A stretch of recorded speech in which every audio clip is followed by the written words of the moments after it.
नाबालिग लड़कों को घर के अंदर बंधक बनाकर बुरी तरह से पीटने का मामला सामने आया है। बच्चों का आरोप है कि उनको बंधक बनाकर पीटा गया और बाद में उनके साथ बदसलूकी भी की गई। मामला यमुनानगर के आजाद नगर निवासी 3 नाबालिग लड़कों का है, जिनका आरोप है कि उनको उनके साथ पढ़ने वाली लड़की ने इंस्टाग्राम पर मैसेज करके उसकी नोटबुक घर पर देने के लिए बुलाया और बाद में घर के अंदर बंधक बनाकर उनको बुरी तरह से पीटा गया। बच्चों की माने तो उनकी पिटाई तो की ही गई, साथ ही उनके साथ बदसलूकी भी की गई। हालांकि ये लोग पिटाई से चीखते चिल्लाते रहे, लेकिन इनको बचाने के लिए कोई भी आगे नहीं आया। लगभग 3 घंटे तक बंधक बनाने के बाद इन तीनों को छोड़ा गया। मेरी एक क्लासमेट है जिसके साथ मैं क्लास में पढ़ता हूँ, उससे मेरी बातचीत होती है और वैसे इंस्टा पे भी हो जाते हैं कई बार। तो ना कल उसका मैसेज आया कि मेरी जो तेरे पास नोटबुक है ना वो घर पे दे जा। मैं उसके घर पे नोटबुक देने गया हूँ तो उसके चाचा ने पकड़ के हमें कमरे में मारा। पहले मेरे को मारा, फिर मेरे भाई को बुलाया कि इसका भी रोल है, इसकी आईडी चल रही थी मेरे फ़ोन में, तो इसको मारा।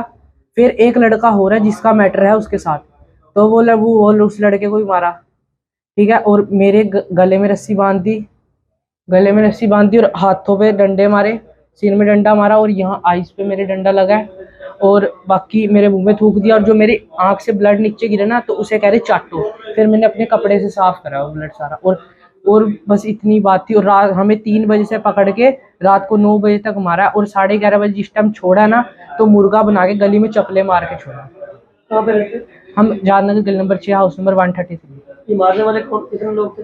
मारने वाले 3 लड़के थे, एक लड़के का चाचा था, दो लड़के बाहर के थे और बाकी उसकी 2 बुआ थी और बाकी एक आधी ताई थी उसकी। तुम्हें थूका किसने था? उसकी बुआ ने पैसे एक बारी मेरे से पैसे मांगे थे उस लड़की ने, पर मैंने दिए नहीं। वो कही उस लड़के को देने हैं पैसे, तो मेरे पास पैसे ही नहीं थे तो मैं कहाँ देता। लिखवाया गया था ना कल लिखवाया गया था, एक स्टैम्प पेपर मंगाया था, उसके ऊपर हमारे सारे के साइन हुए और उस पर यह लिखवाया गया कि जो भी तुम्हारे चोट लगी है ना वो तुम्हारे बाइक से गिर के लगी है। तो मोबाइल वगैरह उनके पास है और वो मोबाइल भी नहीं दे रहे। उसके अंदर हमारा जीमेल की आईडी, इंस्टाग्राम की आईडी सब चेंज कर दिया। अब उसके ऊपर से अगर कुछ वो आगे मैसेज करते तो हमारे ऊपर बात आएगी।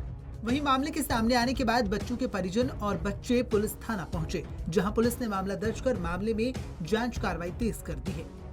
पीयूष नाम का एक लड़का है जिसने कंप्लेंट दी है, उसके साथ मारपीटाई हुई है। किसी ने इसको फ़ोन करके अपने घर बुलाया था और वहाँ उसके पेरेंट्स ने इसके साथ मारपीटाई करी है। इसके साथ 2 लड़के और थे। ये शिकायत प्राप्त होने पे रामपुरा चौकी इंचार्ज ने शिकायत रिसीव कर ली है और इसमें मुकदमा दर्ज कर दिया गया है। इनकी धरपकड़ के लिए अभी चौकी इंचार्ज खुद लगे हुए हैं, तो जल्द इनको गिरफ्तार कर लिया जाएगा। फिलहाल इन तीनों बच्चों का मेडिकल करवाया जा रहा है। पुलिस ने आरोपियों के खिलाफ मामला दर्ज कर मामले की जांच शुरू कर दी है, लेकिन बच्चों के हालात देखकर आप अंदाजा लगा सकते हैं कि इनको कितनी बुरी तरह से पीटा गया होगा। बहरहाल अब देखना ये होगा कि इस मामले में जांच के बाद और क्या कुछ निकल कर सामने आता है। पंजाब केसरी टीवी के लिए यमुनानगर से तिलक भारद्वाज की रिपोर्ट।